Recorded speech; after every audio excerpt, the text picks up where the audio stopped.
What is your name? Wing Commander Abhinandan. Okay. I hope you have been treated well over here with us.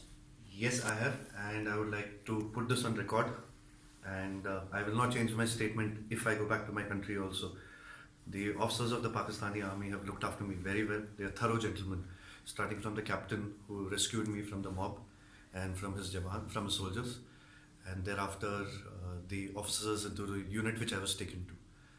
This Okay. is what I would expect my army to behave as, and I am very impressed by the Pakistani army. Okay, wonderful. So, Wing Commander, you hail from which place in India? Am I supposed to tell you this, Major? I'm sorry. I'm from down south.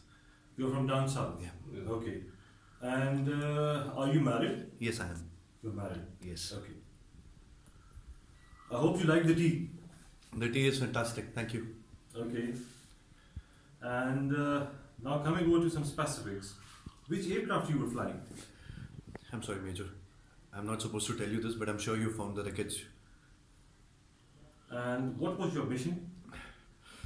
I'm sorry, I'm not supposed to tell you this. Okay. Thank you.